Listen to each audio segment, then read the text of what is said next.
अस्सलाम वालेकुम viewers, hope you are all of you fine. आज हम ग्राफ थ्योरी में ट्री को डिस्कस करेंगे कि व्हाट इज़ ट्री।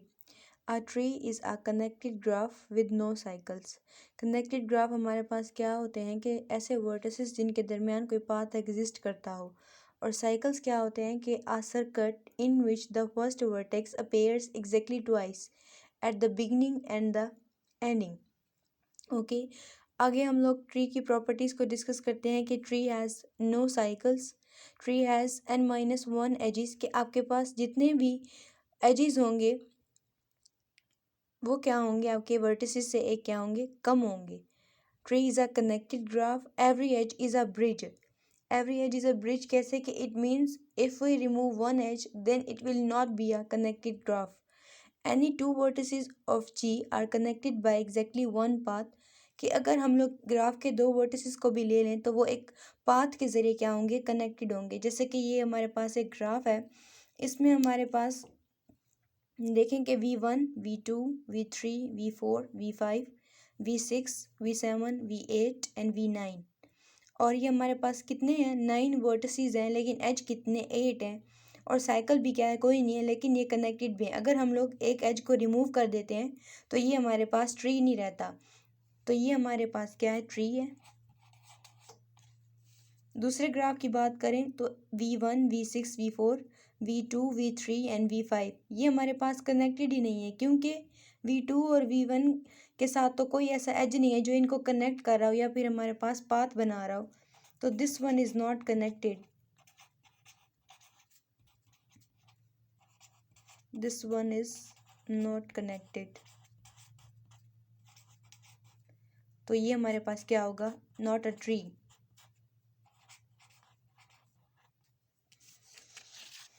फर्दर हम लोग डिस्कस करते हैं कि आपके पास स्पैनिंग ट्रीज क्या होते हैं।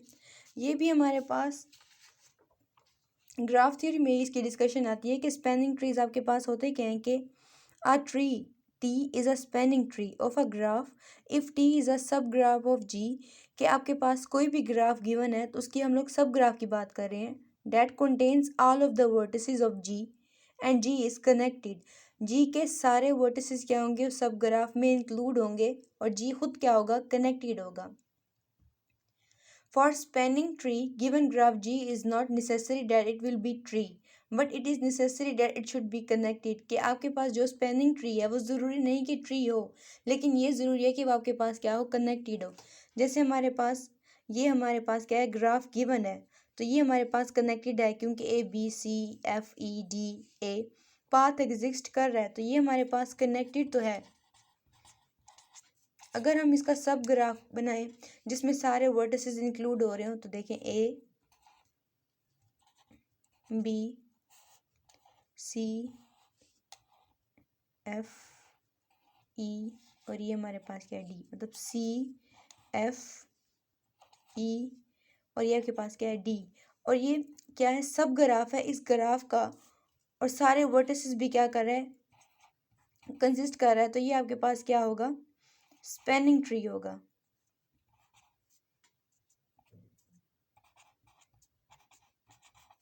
स्पैनिंग ट्री होगा।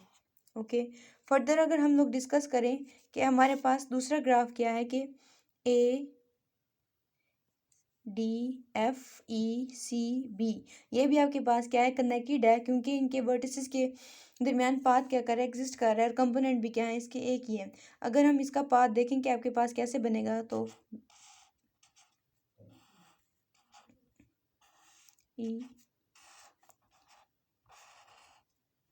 ABCFE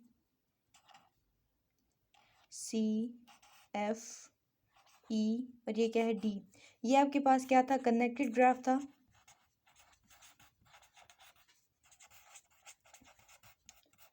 आपने फर्दर क्या किया, स्पैनिंग ट्री बनाया, स्पैनिंग ट्री बनाया, और उसमें भी क्या है, सारे वर्टिसेस क्या हो रहे हैं, इंक्लूड हो रहे हैं। तो ये था आपके पास स्पैनिंग ट्री। फर्दर हम लोग डिस्कस करते हैं methods to construct a graph. इसमें हम लोग मैट्रिक्स ऑफ अ ग्राफ की बात करते हैं और इसमें हम लोग इंसिडेंस मैट्रिक्स या फिर एडजेसेंसी मैट्रिक्स को डिस्कस करते हैं। इंसिडेंस मैट्रिक्स क्या होते हैं कि most useful when information about edges is more desirable than information about vertices, कि आप इसमें एजेस को ज़्यादा प्रेफर करते हो बनिस्बत वर्टिसेस के। इसमें आप क्या कह सकते हो कि आपके पास अगर डिग्री सीक्वेंस गिवन हो, degree sequence mean the arrangement of all the degrees in ascending order, आप उसको डिस्कस करोगे, देन आप ग्राफ बनाओगे, फिर आप क्या करोगे, मैट्रिक्स की तरफ जाओगे। जबकि एडजेसेंसी में क्या है कि most useful when information about the vertices is more desirable than information about the edges. इसमें आप क्या है कि अगर आपके पास डिग्री सीक्वेंस गिवन है तो आप डायरेक्ट इससे मैट्रिक्स की फॉर्म में जा सकते हो। लेकिन हम लोग इसमें क्या डिस्कस करेंगे, इंसिडेंस मैट्रिक्स को डिस्कस करेंगे। इसकी प्रॉपर्टीज को डिस्कस करते हैं कि each entry in incidence should be a binary digit, कि आपके पास क्या हो, बाइनरी डिजिट की फॉर्म में हो। Each column sum in I incidence should be 1 और 2, कि आप एक कॉलम, ये जितने भी आपके पास कॉलम बन रहे हैं उनको सम करो, या तो 1 हो या आपके पास क्या हो, 2 हो। An edge whose column sum is 1 is a loop in G, कि आप एक कॉलम को सम करो, अगर उसका सम 1 आता है तो वो क्या होगा, आपके पास लूप होगी। Loop mean this one, two identical columns in incidence indicate parallel edges in G, कि अगर दो कॉलम आपके पास सेम आ जाते हैं तो वो पैरेलल एज को क्या करे होंगे, रिप्रेजेंट कर रहे होंगे। If all the columns are non identical with sum 2 then G is a simple graph, कि आपके पास क्या है कि अगर कॉलम्स क्या है आपके पास सेम नहीं है और उनके सम क्या है आपके पास 2 है, then G is a simple graph, तो आपके पास क्या होगा, सिंपल ग्राफ होगा। फर्दर क्या कहते हैं कि a vertex whose row is 0, कि जिसकी रो क्या है आपके पास 0 है, तो वो आपके पास क्या होगा, आइसोलेटेड वर्टेक्स होगा, मतलब वो किसी भी एज के साथ कनेक्ट नहीं होगा। इसकी हम लोग एग्जांपल पढ़ते हैं, समझते हैं। जैसे ये हमारे पास एक ग्राफ गिवन है, देखें तो ये सिंपल ग्राफ है क्योंकि कोई लूप भी नहीं है और ना ही कोई पैरेलल एज है। इससे हम लोग मैट्रिक्स बनाते हैं कि कितने वर्टिसेस में यूज़ हो रहे हैं, यू वी डब्ल्यू। एच कितने यूज़ हो रहे हैं, E1 E2 E3। ओके, आप देखें कि यू किसके साथ कनेक्टेड है, वी के साथ भी और डब्ल्यू के साथ भी। एच कौन सा, E1 और E2, तो E1 पे आप क्या एंट्री दे दोगे 1, E2 के साथ है तो इसको भी क्या दे दोगे 1, E3 के साथ कनेक्ट नहीं है तो इसको क्या दे दोगे 0। अब आप वी को देखो कि डब्ल्यू के साथ कनेक्ट है और यू के साथ कनेक्ट है और एच कौन सा है, E3 और E1, तो आप क्या करोगे 1, E2 के साथ कनेक्ट नहीं है तो 0, E3 के साथ कनेक्ट है तो 1।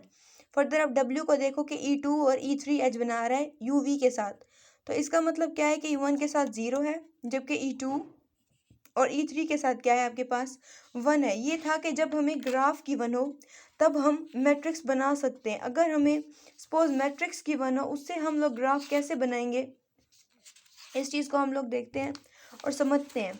जैसे हमारे पास ये वर्टेक्स गिवन है, आप देखें कि V1 V2 V3 V4 use हो रहे हैं, तो आप क्या करें, पहले लिखें V1, this one is V1। अच्छा, E1 के साथ 1 है, E3 के साथ 1 है और E4 के साथ 1 है, इसका मतलब ये आपके पास क्या होगा E1, सपोज E1, ये आपके पास क्या होगा और ये आपके पास क्या होगा, ये आपके पास सपोज E3 है, ये आपके पास क्या होगा E4। This one is also a vertex, this one is also a vertex, this one is also a vertex. तो ये V1 की तो बात होगी सेटिस्फाई। V2 किसके साथ बना रहा है, E1 के साथ और E2 के साथ। V2 बना रहा है, ये आपके पास क्या हो जाएगा V2, क्योंकि E1 के साथ बना रहा है। आगे वो किसके साथ है, E2 के साथ, तो आप क्या करें, इसके दरमियान क्या बना दें, एच बना दें, जिसको आप E2 कह दें। आगे V3 किसके साथ बना रहा है, E2 और E3 के साथ। V3 बना रहा है